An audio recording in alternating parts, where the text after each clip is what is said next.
ॐ ज्ञानतिमिरान्धस्य ज्ञानञ्जनशलाकया चक्षुरुन्मिलितं येन तस्मै श्रीगुरुवे नमः। श्रीचैतन्यमनोभीष्टं स्थापितं येन भूतले स्वयं रूपः कदा मह्यं ददाति स्वपदान्तिकं।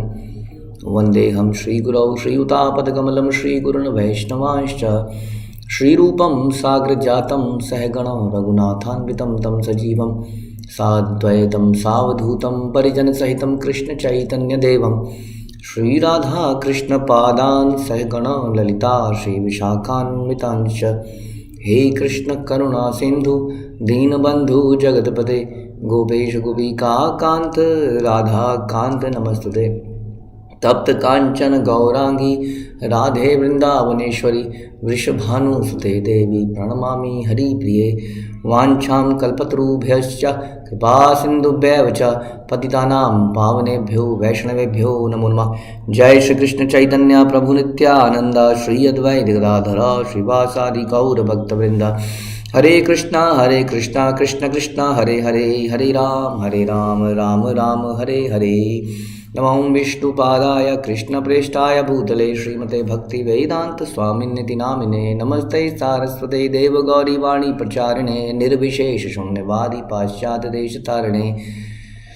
ओम नमो भगवते वासुदेवाय, ओम नमो भगवते वासुदेवाय, ओम नमो भगवते वासुदेवाय। हरे कृष्णा।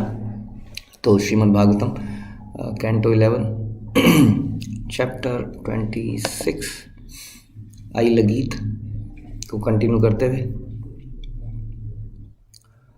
श्लोक संख्या 12 हमने किया। तो श्लोक संख्या 13 से शुरू करते हैं। तो ये राजा पुरर्वा है, आपको मालूम ही है कहानी का, जैसा आपने हमें रिवाइज भी किया। तो राजा पुरर्वा ये स्टोरी चल रही है और अब वो धिक्कार रहे हैं अपनी इस इंद्रिय तृप्ति के ऊपर। धिक्कार है मुझे, मैं इतना बड़ा मूर्ख हूँ कि मैंने यह भी नहीं जाना कि यह मेरे लिए क्या अच्छा है। मैंने तो उद्धत भाव से यह सोचा था कि मैं अत्यधिक बुद्धिमान हूँ। यद्यपि मुझे स्वामी का उच्च पद प्राप्त हो गया, किंतु मैं स्त्रियों से अपने को परास्त करवाता रहा, मानो कि कोई बैल या गधा हूँ। तो जब इस संसार में हम ऊपर उठते हैं, कुछ पद पोजीशन हासिल करते हैं, धन हासिल करते हैं, कोई नौकर चाकर हासिल करते हैं, तो हमें ऐसा लगता है कि हमने उच्च पद स्वीकार किया। ये संसार में हम ऊंचा पद हम तब मानते हैं जब कोई हमें सलूट मारे, कोई हमें प्रणाम करे, या कोई हमारा सम्मान हो, हमें कुछ इंद्रिय तृप्ति की वस्तुएं अधिक से अधिक मिल पाएँ, इकट्ठी हो पाएँ, तो हम मानते हैं कि मैंने ऊंचा पद प्राप्त किया। जैसा कि हम बताते हैं कि श्रील प्रभुपाद ने हम सबकी आंखें तब खुली जब उन्होंने बोला कि जब हम कुत्ते को पालते हैं तो क्या वास्तव में हम कुत्ते के मालिक हैं या कुत्ता हमारा मालिक है। क्योंकि उसको हम घुमाने ले जाते हैं, उसको हम खाना खिलाते हैं, उसकी पता नहीं कितनी सेवा करते हैं, जबकि बदले में कुत्ता हमारी इतनी सेवा नहीं करता। अपने भौंकने के अलावा, भौंकने तक तो उसका स्वभाव ही है। तो इस प्रकार से हम संसार में हर चीज़ के लिए हम सोचते हैं कि एक व्यक्ति सोचता है कि मैं घर का मुखिया हूँ, मैं घर का भोगता हूँ, मैंने पद प्राप्त किया। वास्तव में हम परिवार की भी निरंतर सेवा कर रहे होते हैं, लेकिन इस सेवा को, सेवा वर्ड थोड़ा अजीब सा लगता है क्योंकि सेवा तो बड़ी शुद्ध करी जाती है। तो बेसिकली हम उनके एक तरह से नौकर बन जाते हैं, वो भी materialistic. This is called materialistic सेवा। तो हमें इसका रियलाइजेशन बहुत ही, जब शुद्धता हृदय में आती है तभी इसका रियलाइजेशन होता है कि वास्तव में क्या मैं भोग रहा था या मैं भोगा जा रहा था। तो इस प्रकार से ये सोचते हैं कि मैं उर्वशी का जो है हस्बैंड बना, मैंने इतना बड़ा राजा बना, मैंने पद प्राप्त किया, लेकिन वास्तव में मुझे भोगा जा रहा था। ये मुझे कब पता चला? जब वो छोड़ के चली गई। जब वो छोड़ के चली गई और ये असहाय सा तड़पता रहा जैसे पानी के बिना मछली, तब इसको रियलाइज़ हुआ कि नहीं, वास्तव में बहुत बड़ा मैं तो इन लोगों का गुलाम बन चुका था। जैसे किसी को रोज़ थोड़ा सा कुछ नशा कराते जाओ, तो हल्का हल्का नशा रोज़ कराओ, फिर उसे उस नशे के लिए बाध्य कर दो और अपने पीछे पीछे घुमाओ, जैसे कि जानवरों के साथ किया जाता है। जानवर को थोड़ा थोड़ा दिया जाता है, थोड़ा थोड़ा दिया जाता है, जैसे शेर को भी पालतू बना लिया जाता है इस तरीके से।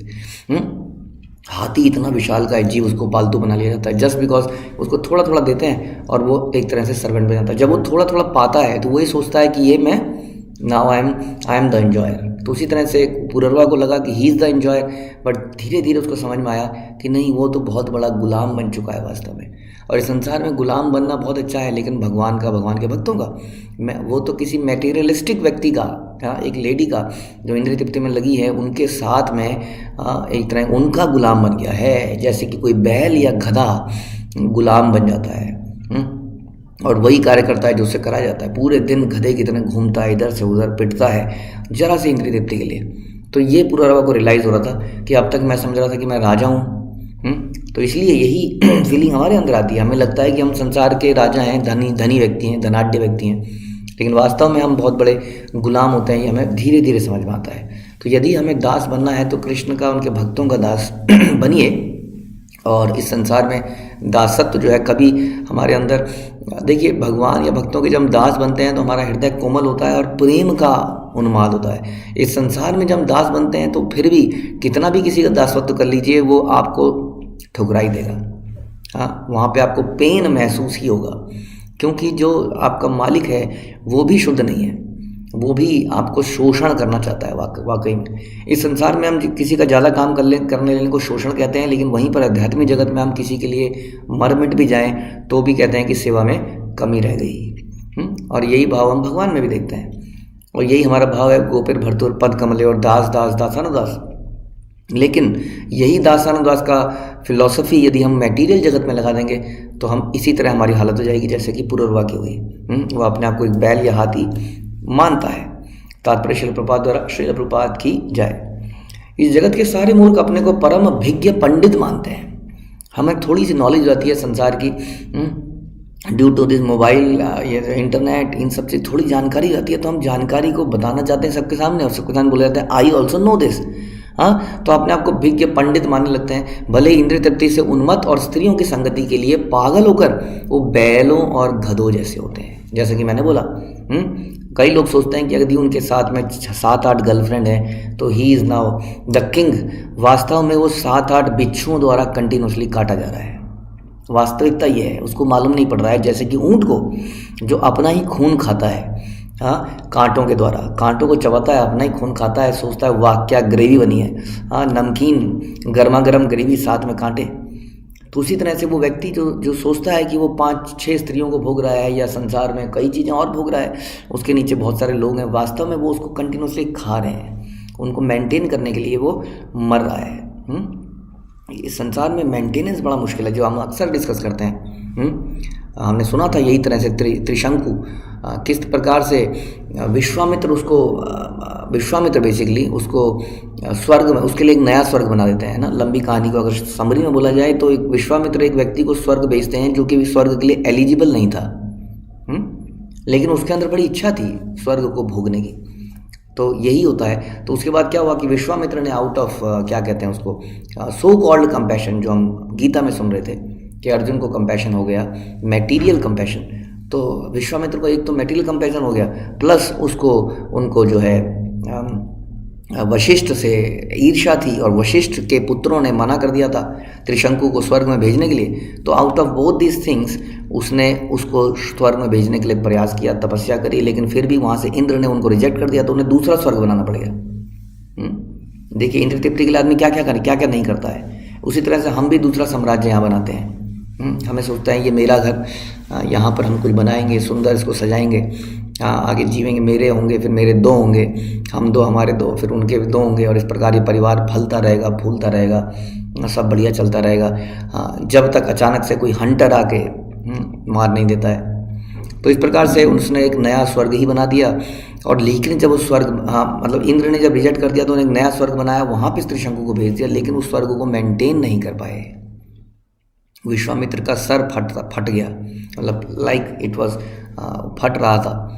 तब उन्होंने भगवान की शरण ली और भगवान से प्रार्थना करी, और तब जाके भगवान ने कहा ओके अब तुमने बना तो दिया ही है, इसको मेंटेन आगे से मैं करूँगा। तो यही है समाज में, हम बढ़ते चले जाते हैं, बहुत कुछ फैला लेते हैं, उसको फिर मेंटेन नहीं कर पाते हैं, उसमें फंस के रह जाते हैं, और दुविधा में उस चीज़ को हम जो अर्जित करते हैं अर्जित करते जाते हैं, धीरे धीरे हम घर लेते हैं। कई बार हम गृहस्थी चालू करते हैं तो हमारा घर खाली होता है। धीरे धीरे इस गृहस्थी में रोज़ कोई ना कोई वस्तुएं इकट्ठी होती जाती हैं, इकट्ठी होती हैं, और धीरे धीरे उस सामान की जगह नहीं रहती है। फिर एक नई अलमारी लेते हैं, फिर अलमारी भर जाती है तो हम दूसरी अलमारी लेते हैं, फिर धीरे धीरे वो सारा सामान भर जाता है। फिर हम एक बड़ा घर लेते हैं, बड़े घर में भी सामान रखते हैं, धीरे धीरे वो बड़ा घर भी भर जाता है, और इस प्रकार से बढ़ती जाती हैं चीज़ें। और फिर उन सबको मेंटेन करना, पुराने घर को किराए पे दे रखा है, किराए वाले ने टंकी खाली, टंकी ख़राब हो गई है, वहाँ मोटर नहीं चल रही है, वहाँ पे पेंट कराना है, तब तक बच्चे कह रहे हैं पापा हमें अलग से घर चाहिए, 3 घर हो गए हैं, हम तीनों घरों को मेंटेन करना है, किसी का हाउस टैक्स देना। इस प्रकार से फंसता फंसता फंसता वो बुरी तरह फंस जाता है,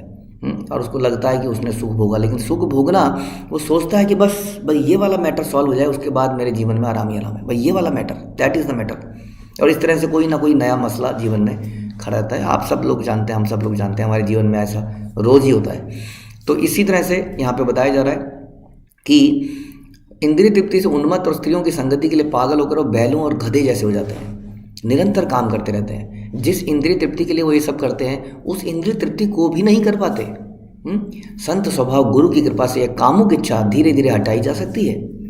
गुरु की कृपा से हमारे अंदर ये जो लस्टी डिजायर्स हैं संसार में भोगने की, इसको हटाया जा सकता है, और भयानक घृणित भौतिक इंद्रिय तृप्ति को समझा जा सकता है। हम प्रभुपाद कह रहे हैं कि ये भयानक है, ये जो सेंस ग्रेटिफिकेशन की इच्छा है ये भयानक है, ये घृणित है, बहुत ही घिनौनी है। भौतिक इंद्रिय तृप्ति को समझा जा सकता है। इस श्लोक में राजा पुरर्वा कृष्ण भावनामृत में अपनी चेतना संभाल रहा है। कहीं ना कहीं से भगवान से कृपा हुई है उसके ऊपर कि अब उसको रियलाइजेशन होने लगी है। यद्यपि मैं उर्वशी के होंठों तक से तथाकथित अमृत का सेवन वर्षों तक कर चुका था, किंतु मेरी काम वासनाएं मेरे हृदय में बारंबार उठती रही। Again it is all mental pleasure, it is nothing to with the real pleasure. हाँ, वही जैसे हम बोलते हैं अक्सर, वही गुलाब जामुन जब हमारे होंठों में लगते हैं, हाँ वो गुलाब जामुन हमें बहुत टेस्टी लगता है, हमें बहुत मज़ा आता है गुलाब जामुन खाने में। और वही गुलाब जामुन कई बार जब हमारे कोई बहुत ही बुरी खबर हमारे घर में चल रही होती है, कुछ किसी का एक्सीडेंट हो जाता है, एग्जामिनेशन में हम कोई क्लियर नहीं कर पाते हैं, वही चीज़ हमारे सामने आती है और हमें अच्छी नहीं लगती है। हाँ, सोचने की बात है, ये बहुत सोचने का विषय है कि वही त्वचा है, वही त्वचा टच करती है कभी कभी तो इतनी सेंसेशन हो जाती है, और वही त्वचा हाँ जब अदरवाइज टच करती है, जब हम मानसिक संतुलन में नहीं है, हमारे कोई पर्सनल लॉस हुआ है या जीवन में कुछ चल रहा है, तो वही टच हमें अच्छा नहीं लगता है। तो यानी कि जीवन में जो सुख है वो केवल मानसिक है। इसका मतलब बाहरी वस्तु से नहीं हुआ ना सुख। अगर बाहरी वस्तु से होता तो हर स्थिति में वो वस्तु हमें सुखी कर पाती। लेकिन हम देखते हैं कि वो बाहरी स्थितियाँ जो भी हैं, जो भी आप कहीं ट्रैवलिंग में जा रहे हैं, आपको मनाली में ले जाया गया अगेन, हाँ, और मनाली में ले जाते हुए वहाँ पहुँचते ही आपको खबर मिली, ओह घर में कुछ ऐसा हो गया है, तो आप बताइए उसके बाद क्या टेस्ट रहेगा उन वादियों का, बर्फ़ से भरे पहाड़ों का, उन झरनों का, उन नदियों का। इसका मतलब यदि उनमें टेस्ट होता तो आपको बहका ही लेती, बहला ही लेती, आपको आनंद दे ही देती।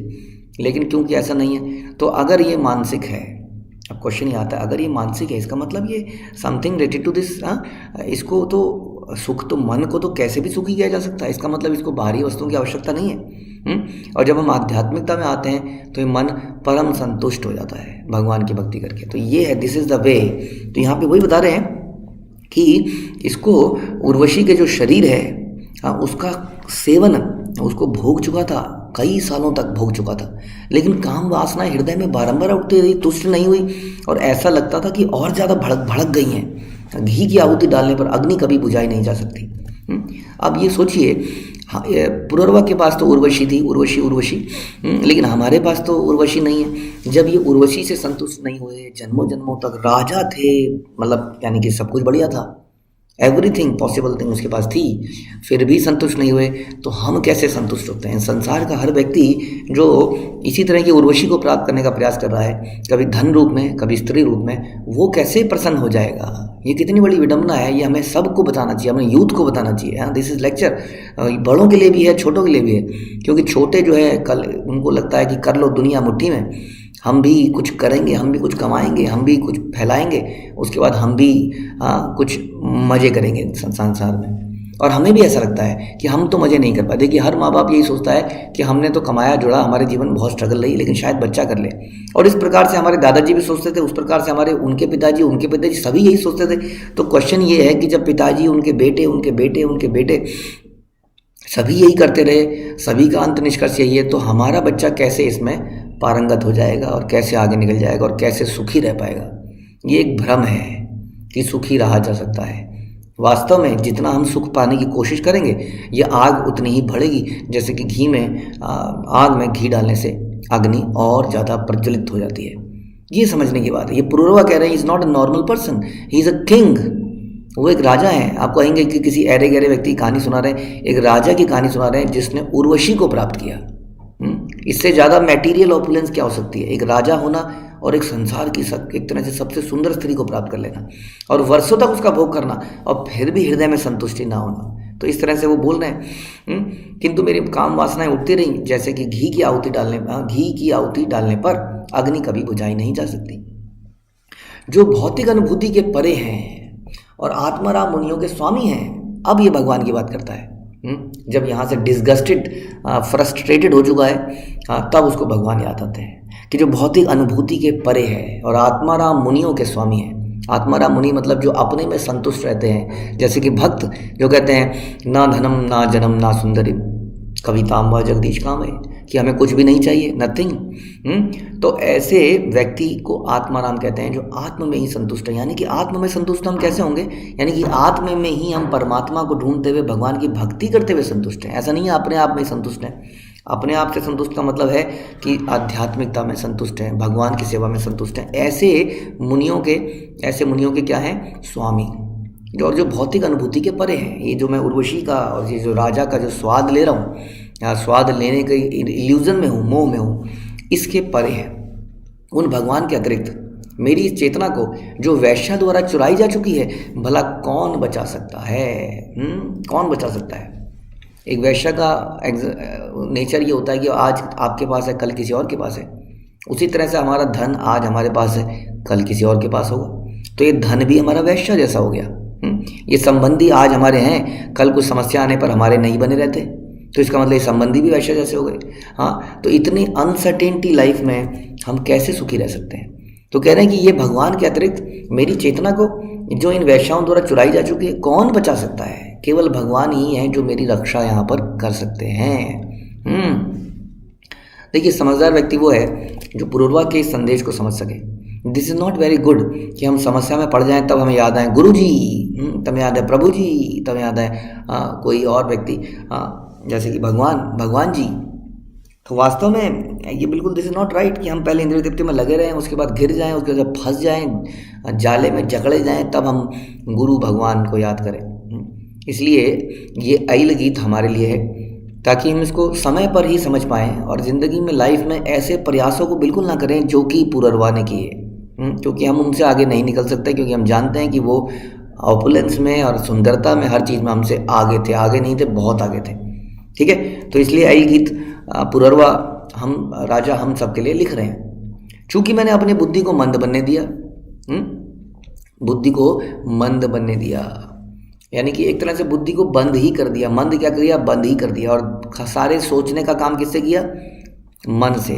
थिंकिंग, फीलिंग एंड विलिंग, मन से ही सारा काम किया। क्योंकि मन भी एक तरह से वो सारे काम कर सकता है जो बुद्धि है, बट मन के पास वो डिटर्मिनेशन नहीं होती है कि ये सही है और ये गलत है, इसको करना है। मन तो इच्छाओं के आधार पर चलता है। तो सारा काम हमने मन के हिसाब से किया, हमने बुद्धि, शास्त्र और गुरु के आधार पर कार्य नहीं किए। ठीक है, तो मैंने अपनी बुद्धि को मंद बनने दिया, चूंकि मैं अपनी इंद्रियों को वश में नहीं कर सका। या ये कहिए कि इंद्रियों को वश में किया, लेकिन मन के वश में किया। इंद्रियां हमेशा मन के वश में रहती हैं, लेकिन यदि मन को बुद्धि से कंट्रोल कर लिया जाए तो बुद्धि से हम इंद्रियों को भी कंट्रोल कर सकते हैं। लेकिन हमने नहीं किया, बुद्धि को तो मंद कर दिया।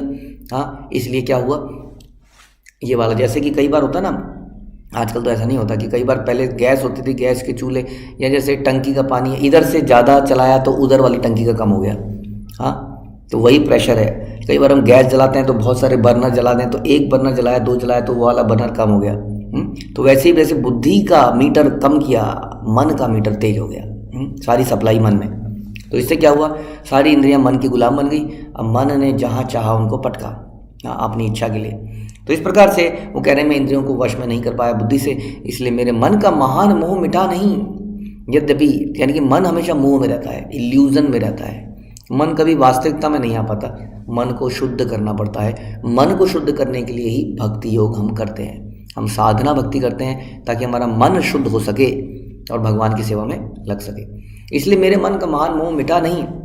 यद्यपि उर्वशी ने सुंदर वचनों द्वारा मुझे अच्छी सलाह दी थी, खुद उर्वशी ने ही मुझे बोला था कि कहाँ मेरे पीछे पड़ते हो, लेकिन मेरी समझ में ये नहीं आया। जैसे कि हम एडवाइस देते हैं, प्रभु जी क्या करोगे इसको लेके क्या करोगे, इसको लेके क्या करोगे, कई बार, लेकिन हम भी इस मन रूपी उर्वशी के चक्कर में फंस जाते हैं और उस सलाह को नहीं ले पाते हैं, क्योंकि सलाह में कड़वी लगती है, सलाह में बंधन लगता है।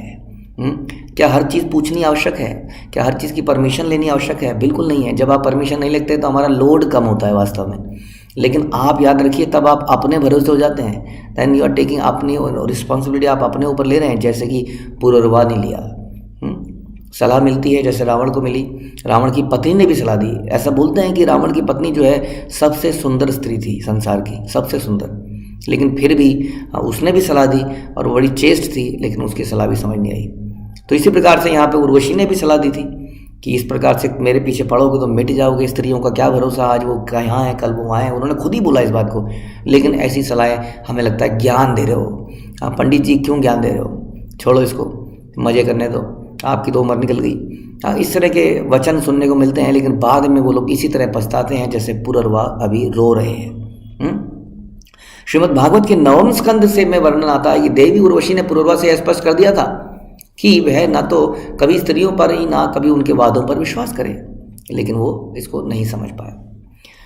ओके, भला मैं अपने कष्ट के लिए उसे दोष कैसे दे सकता हूँ? किमेतया नो पंकृतम रज्ज्वा, मैं अपने कष्ट के लिए उसे दोष कैसे दे सकता हूँ, जबकि मैं स्वयं अपने असली आध्यात्मिक स्वभाव से अपरिचित हूँ। तो हम कैसे किसी को दोष दे सकते हैं कि मुझे उस व्यक्ति ने ठग लिया, वो फलाने गुरुजी मुझे मिले थे, प्रभु जी मेरी क्या गलती है, उन गुरुजी ने समझाया ये, वहाँ वो मिले थे, मैं तो ठगा गया गुरु द्वारा। हम कभी गुरु द्वारा नहीं ठगे जाते हैं, वास्तव में हम ठगी के पास जाते हैं और उसको गुरु बना लेते हैं। क्यों बना लेते हैं उसको गुरु? क्योंकि वो हमारी कुछ क्विक चीज़ों का आंसर देता है, क्योंकि वो हमें कुछ हमारे मन के हिसाब से आंसर देता है। हमें जो अच्छा लगता है वो बोलने को बोल देता है, हमें कठिन तपस्या करने को नहीं बोलता है। तो ना तो हम तपस्या करना चाहते हैं, ना किसी की स्ट्रिक्ट गाइडेंस में रहना चाहते हैं। हमें तो ऐसा व्यक्ति चाहिए जहाँ उसके पैर छुआएं, थोड़े थोड़े दिनों में कुछ चढ़ा के आ जाएं, हो गया जी, हो गया, बहुत बढ़िया हो गया, 6 महीने का काम हो गया, साल का काम हो गया, अब अगले साल आएंगे अपने कुटुंब को लेके, पैर वैर छुएंगे और चले जाएंगे। इस तरह से समाज में मुझे लगता है 99% लोगों ने गुरु इसी तरह से धारण किए हुए हैं। जितने भी गाड़ियों में लिखा होता है गुरु जी और ये जी और वो जी, वास्तव में हमने इसी तरह के गुरु धारण किए हैं। गुरु वो है जो आपको दंडित कर सके, अनुशासित कर सके, अनुशासन में ला सके, नियमों का पालन करने के लिए बाध्य कर सके, शास्त्रों की नॉलेज दे सके, जीवन का बहुमूल्य उच्च मूल्य समझा सके। तो ये है, लेकिन हम ठगना खुद ही चाहते हैं। मैं ही कहना चाहता हूँ, हमें कोई ठगता नहीं है कभी, क्योंकि हमें सस्ती चीज़ चाहिए होती है ना, चाहे चोरी करी भी क्यों ना हो। इसलिए हम सस्ते प्रलोभनों में फंस जाते हैं और ऐसे लोगों को एक्सेप्ट कर लेते हैं। तो वही बता रहे हैं कि मैं कैसे उर्वशी को दोष दूं, जबकि प्रॉब्लम मेरी है। मैं ही अपनी असली पहचान से विमुख था, जानता ही नहीं था, अपरिचित था, मुझे नहीं मालूम था कि मैं कौन हूँ, मैं शरीर के बियॉन्ड समथिंग हूँ।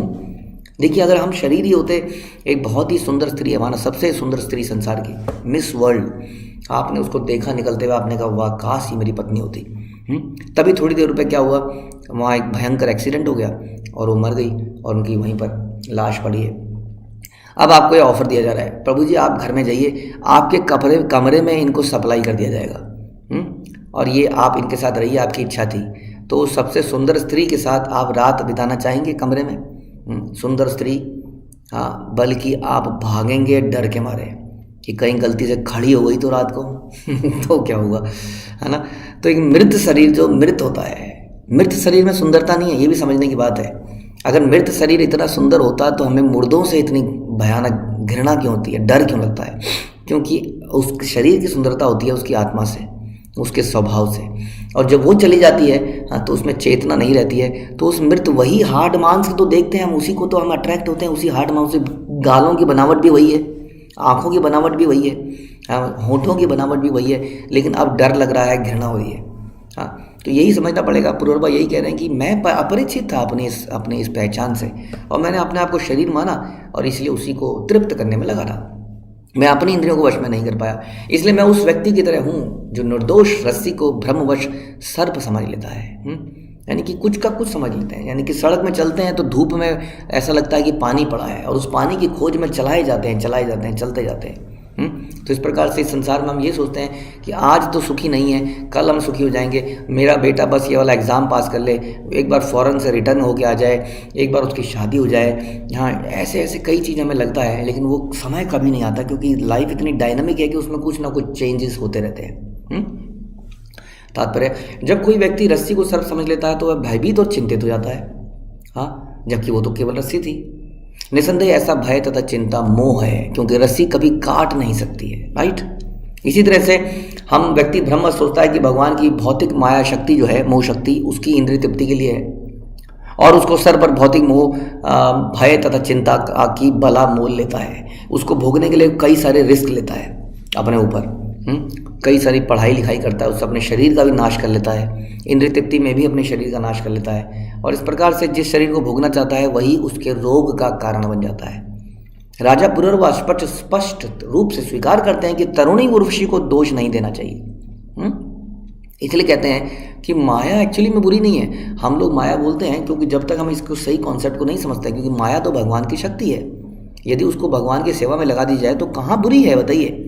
कहाँ बुरा है ये मोबाइल, कहाँ बुरा है लैपटॉप जिससे आज की डेट में क्लास हो रही है, कहाँ बुरा है वो धन जिससे आप यात्राएं करते हैं, जिससे आप दान देते हैं, जिससे आप प्रसाद वितरण करते हैं, कहाँ बुरा है वो धन। कहाँ बुरा है वो घर जिसमें भगवान का ऑल्टर बनता है, कहाँ बुरे हैं वो फर्श जहाँ भगवान की कई सारी लीलाएं होती हैं, भगवान के भक्त बैठ के भगवान का कीर्तन करते हैं। तो कौन सी ऐसी वस्तु है संसार की जो बुरी हो सकती है अगर वो भगवान की सेवा में लगाई जाए तो। हाँ, इस प्रकार से वो बोल रहे हैं कि उर्वशी का इसमें क्या दोष है। मैंने उसमें भोगने की प्रवृत्ति, मतलब मैं उसको भोगना चाहता था। वह तो पुरुरवा था जिसने भ्रमवश उसे निजी भोग की वस्तु समझ रखा था, इसलिए वह प्रकृति के नियमों के अनुसार कष्ट भोग रहा था। समझ में आया कि हम लोग भी कई सारी निजी वस्तुएं इकट्ठी करते हैं लाइफ में और उसको भोगना चाहते हैं। मैं ही उसको भोगूं। मैं कोई वस्तु खरीदता हूँ तो लगता है ये तो मेरी है, ये कार मेरी है। कोई भक्त कहता है प्रभु जी कार दे दो, तो ऐसा दिल में थोड़ा सा होने लगता है। हाँ, या कई बार ऐसी चीज़ें होने लगती हैं, हमें लगता है ये वस्तुएं मेरी हैं और ये मेरे भोगने के लिए हैं, आप इसमें बीच में क्यों आ रहे हैं। तो ये जो भोगने की प्रवृत्ति है यही हमारी समस्या है। अपना मान लेने की जो प्रवृत्ति है हमारी समस्या है। हर चीज़ को ध्यान रखिए, कृष्ण की सेवा में लगाना है संभव, तो हम सुखी रहेंगे। यदि हम नहीं ऐसा करेंगे, हमें लगता है कि यदि कोई हमारी वस्तु यूज़ करेगा तो ख़राब होगी, फिर ठीक कराने के लिए पैसे मुझे लगाने पड़ेंगे। हाँ, बहुत सारी हम चीज़ें सोचते हैं। वास्तव में यही सोच हमारी समस्या का कारण बनती है। क्योंकि अगर आप उसको नहीं ऐसे यूज़ करेंगे, सेवाओं में अपने भोग में लगाएंगे, तो पुरुरवा यहाँ पे आंसर दे रहे हैं उसी बात का। हाँ, और प्रभुपाद भी बोल रहे हैं, क्या बोल रहे हैं कि हम वस्तुओं को निजी भोग की वस्तु मान लेते हैं, इसीलिए वह प्रकृति के नियमों के अनुसार कष्ट भोग रहा है। जीवात्मा इसीलिए कष्ट भोगता है क्योंकि वो इन वस्तुओं से इंद्रिय तृप्ति करने का प्रयास करता है और इस तरह से कर्मों के रिएक्शन एक्शन में फंस जाता है। पुरुरवा स्वयं ही उर्वशी के बाहरी स्वरूप का लाभ उठाने का अपराधी था। लाभ तो क्या उठाएगा, अगेन ये एक इल्यूजन ही है, इल्यूजन। कई लोग हैं इंद्रिय तृप्ति के लिए गुड्डे गुड़िया बना लेते हैं, उन्हीं से लिपटते रहते हैं। देखिए कितना आज की डेट में ऐसी कई सारी शॉप्स हैं जो इस तरह के मटेरियल सप्लाई करती हैं। इंसान कितना गिर चुका है। ये सब मानसिक प्लेजर है, ये रियल प्लेजर है ही नहीं। ये जो त्वचा का, जैसे मैंने बताया कि उस शरीर में जिसमें से आत्मा निकाल दी जाए, क्या उस सुंदरी के साथ आप रहेंगे, उस प्रभु के साथ, या नॉट प्रभु, उस मेल बॉय के साथ आप रहना चाहेंगे। वास्तव में सुंदरता आत्मा की वजह से है और आत्मा तो परमात्मा का अंश है। वास्तव में यदि आत्मा के लेवल पर सुख लेना है तो भगवान के धाम में जाना पड़ेगा। हाँ, इस आसक्ति को छोड़ना पड़ेगा जो हमें यहाँ पर है। आखिर ये दूषित शरीर है क्या।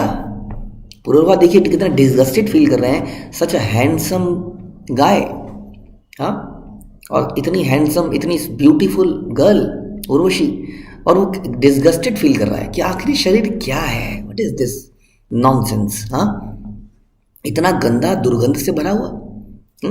हर जगह जहाँ से कट मारो सड़ांध आती है, खून मवाद पस पता नहीं क्या क्या निकलता है, नाक से बदबू कुछ निकलता है, तो मुंह में सवेरे सवेरे सड़ान आती है, टॉयलेट करते हैं तो सड़ान आती है। यानी कि शरीर हर तरह से तो गंदा है, दुर्गंध से भरा हुआ है वास्तव में, यदि इसको भोगने के पॉइंट ऑफ व्यू से सोचा जाए। और यही शरीर अगर कृष्ण की सेवा में लगाने की बात सोची जाए तो आप इससे अपने आप को शुद्ध कर सकते हैं, मुक्त कर सकते हैं। इस शरीर और आत्मा के बंधन से इसी शरीर के माध्यम से हम मुक्त कर सकते हैं। जैसे प्रभुपाद बताते थे कि यही दूध है, दूध कई बार पेट में लूज मोशन, जैसे किसी को लूज मोशन लगे हैं तो दूध जो है उसके लिए नुकसानदायक है, बीमारी में भी कह सकते हैं दूध नुकसानदायक हो सकता है, लेकिन वही दूध को दही में कन्वर्ट करके वही दही पेट के लिए इतना अच्छा हो जाता है। वही चीज़ है। उसी तरह से वही शरीर हमारे बंधन का कारण बनता है और वही शरीर हमारी मुक्ति का भी कारण बनता है। तो जहाँ बंधन का कारण बनता है तो ये शरीर को हम कैसा देख रहे हैं? दुर्गंध से भरा हुआ, गंदा। मैं एक स्त्री के शरीर की सुगंधी तथा सुंदरता के प्रति आकृष्ट हो गया, किंतु आखिर वो आकर्षक स्वरूप है क्या? वास्तव में स्त्री के शरीर से कोई सुगंध नहीं आती है। इतने डीओ, इतने परफ्यूम लगा लेते हैं, ऐसा लगता है ये कोई कस्तूरी मृग जा रहा है जिसके अंदर से खुशबू आ रही है। वास्तव में अंदर से खुशबू नहीं आ रही है। उस स्त्री के शरीर में भी वही सड़ांध भरी है, वो भी जब टॉयलेट जाती हैं तो वही सड़ांध निकलती है। संसार का सबसे सुंदर मिस्टर इंडिया भी जब टॉयलेट में जाता है तो बड़ी बदबू आती है, लेकिन उसको बड़ा सोफिस्टिकेटेड बना जाते हैं। टॉयलेट में ओडोनिल और बहुत सारे सुगंधित चीज़ें लगा देते हैं, क्या फ्लश करते हैं, उसके बाद लगता है वाह, ये तो बिल्कुल ऋषभ देव की तरह जब निकला टॉयलेट से तो सुगंध ही सुगंध आ रही है। ऐसा भ्रम हमें हो जाता है। तो ये वही बता रहे हैं कि उर्वशी के शरीर की सुगंध वास्तव में सुगंध नहीं है। बहुत सारे तेल, बहुत सारे क्रीम, पाउडर से हम लोग अपने अंदर सुगंध पैदा करने की कोशिश करते हैं और इस तरह से खुद तो इल्यूजन में ही दूसरे को भी इल्यूजन में डालते हैं। क्योंकि हमें लगता है यहाँ गई, कहाँ गई, वहाँ गई, कहाँ गई। हम जब चलें तो लोगों की गर्दनें ऐसी हो जाए, ऐसे हो जाए, तो हम बहुत ही सुंदर चीज़ें शरीर में लोपते हैं, पोतते हैं और इस प्रकार से खुद इल्यूजन में आते हैं और दूसरों को भी इल्यूजन में डालते हैं। ध्यान रखिए, इस प्रकार हम दूसरों के पतन का कारण बन रहे हैं और उसके लिए हम जिम्मेदार हैं।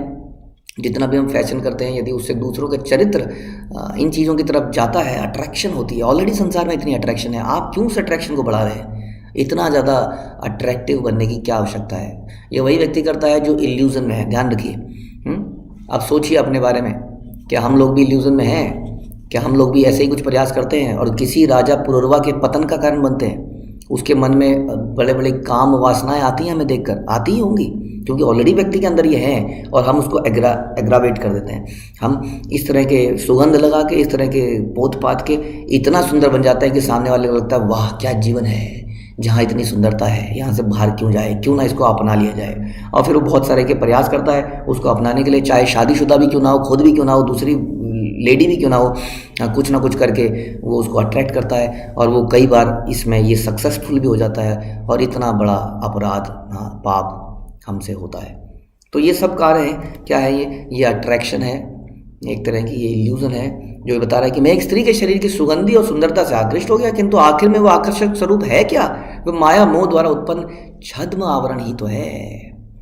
छद्म आवरण है बाद में, वाकई में वो एक मृत वस्तु है, मैटर है, पंचभूत से बना हुआ है।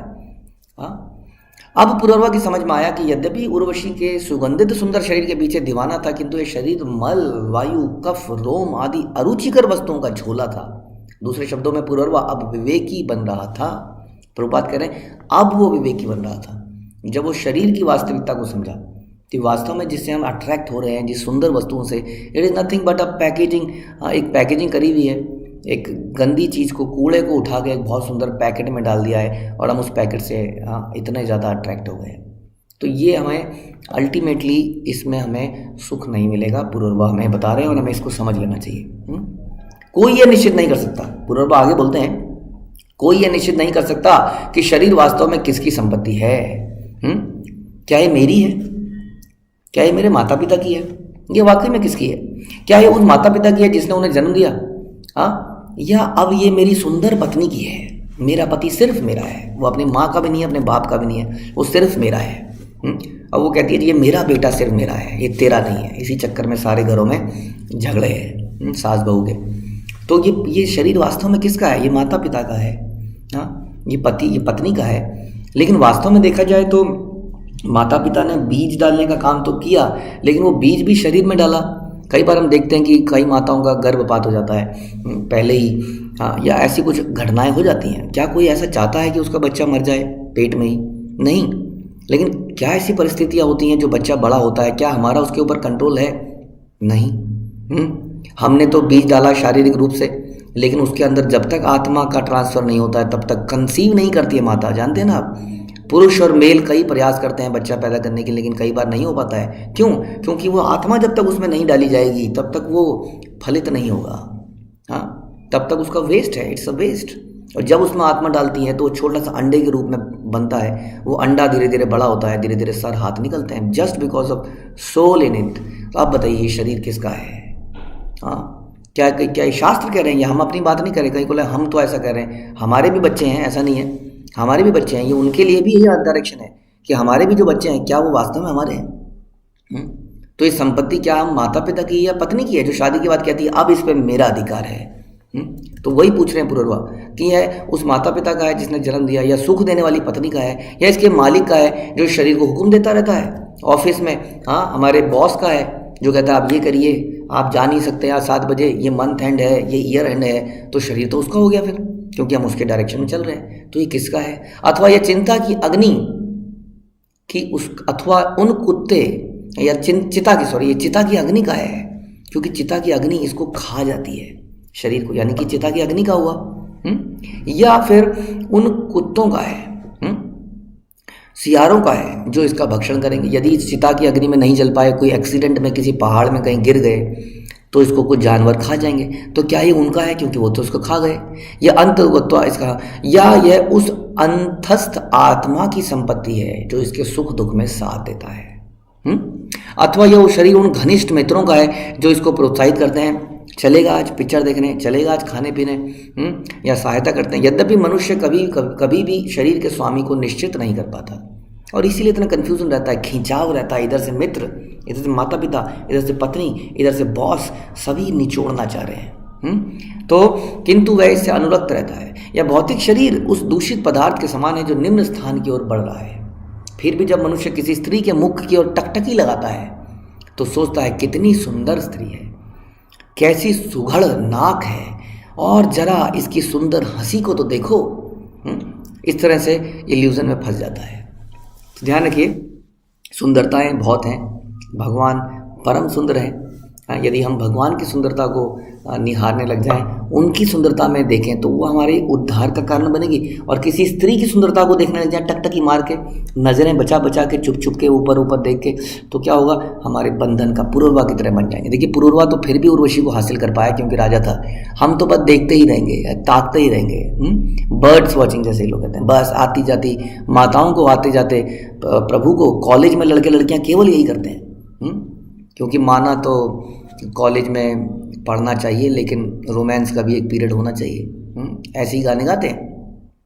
तो कॉलेज में जाने का आजकल की युवा पीढ़ी का एकमात्र उद्देश्य है कि लड़का लड़कियों को ताके और लड़कियां लड़कों को ताके, और इस प्रकार से सुंदरता, उस सो कॉल्ड सुंदरता के प्रति आसक्त हो जाए और अपना नाश कर ले। जैसे कि पतंगा एक बल्ब से आसक्त होता है, अट्रैक्ट होता है और अपना नाश कर लेता है।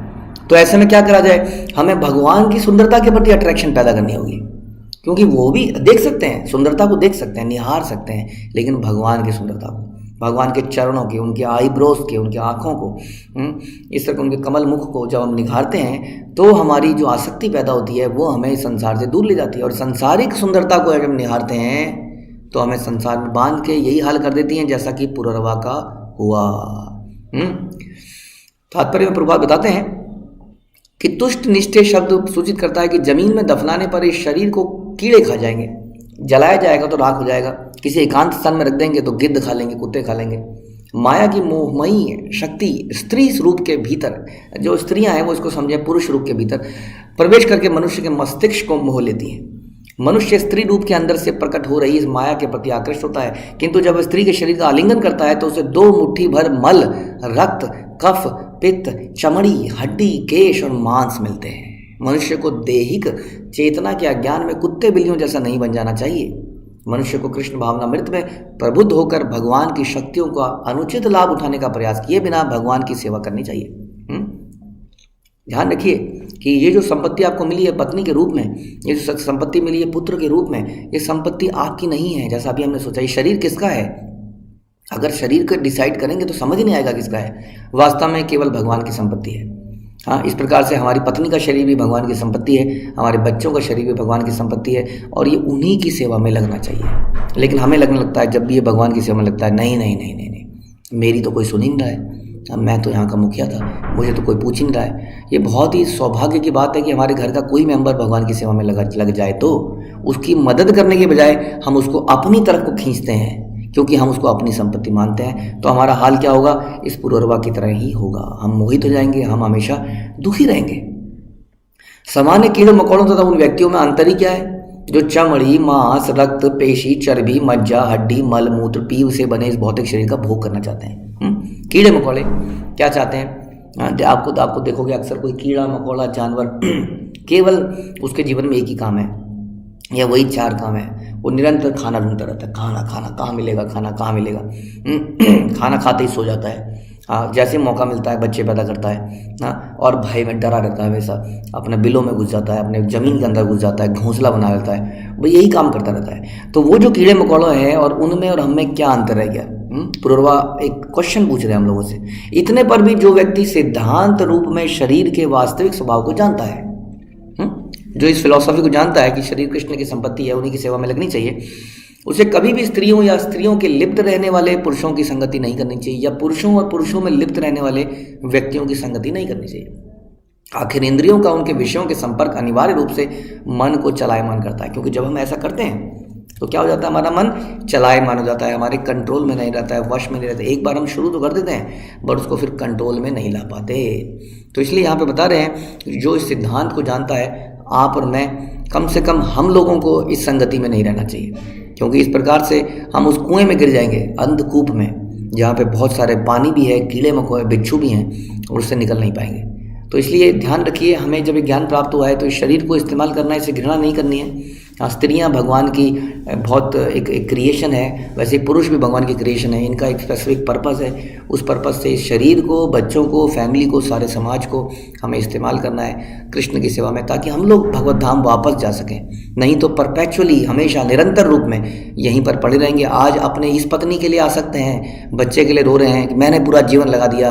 अगले जन्म में किसी और के लिए आप पूरा जीवन लगाएंगे, और इस प्रकार हर जन्म में आप जीवन लगाते रहेंगे और अपना जीवन बर्बाद करते रहेंगे। ध्यान रखिए, खुद को और अपने परिवार वालों को भगवत धाम ले जाना ही एक परिवार के मुखिया का या हर व्यक्ति का दायित्व है। तो ये पुरवरवा की स्टोरी से हमें समझ में आता है कि भौतिक संपदा, भौतिक इंद्रिय तृप्ति से कोई लाभ नहीं हो सकता। ग्रंथराज श्रीमद् भागवत की जय। श्रील प्रभुपाद की जय।